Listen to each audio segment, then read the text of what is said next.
Beginning on May 4, 1961, men and women piled onto interstate buses to challenge the local prejudices of the time. The nonviolent protests played a key role in publicizing the hostility facing the civil rights movement and in bringing the quest for equal rights for African Americans to a satisfactory conclusion. On December 5, 1960, in Virginia, the Bruce Boynton v. Virginia Supreme Court ruling claimed segregated restrooms, restaurants, and waiting rooms for interstate buses unconstitutional. The purpose behind this court case was to put a potential end to racial segregation in interstate transportation, along with bringing justice to the accused, which in this case was Bruce Boynton. It is a very significant document because it voices the opinions of the Supreme Court, and additionally, this court case was the first time that Washington clearly stated that interstate facilities were for all citizens regardless of their color. However, this court case does not offer us with the views and arguments of Boynton and his defendant, the Commonwealth of Virginia, and it does not back up the perspectives of the whites that are against desegregation.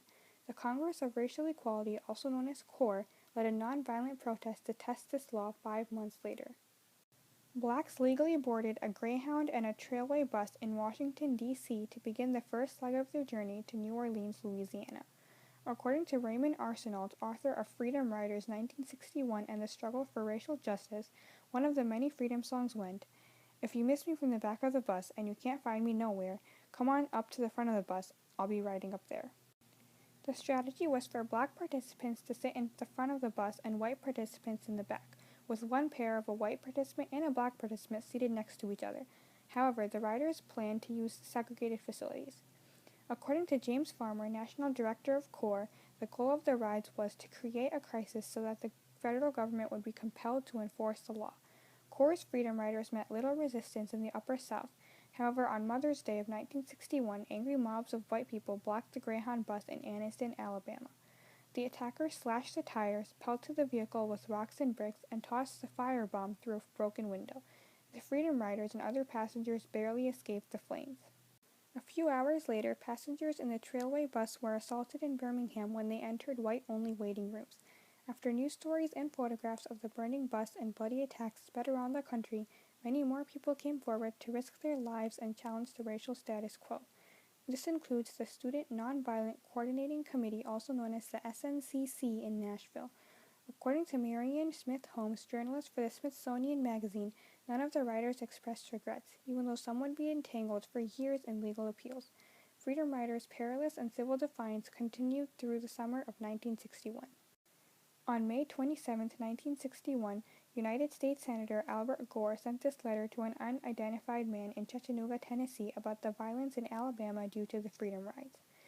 The widely publicized brutality in Anniston and Birmingham sparked these emotions from the senator. This letter was meant to highlight the hope to suspend the violence and deal with the issue in a reasonable manner.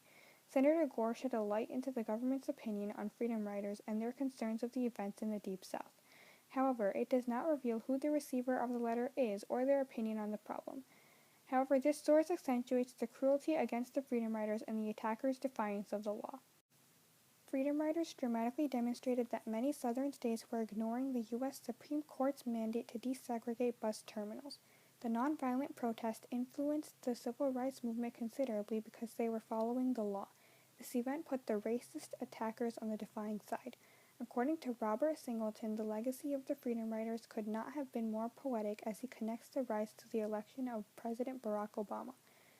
Obama was born in August of 1961, just when the Riders were deteriorating in Mississippi prisons. He also comments that Freedom Riders fought to break the back of segregation for all people, but especially for the children.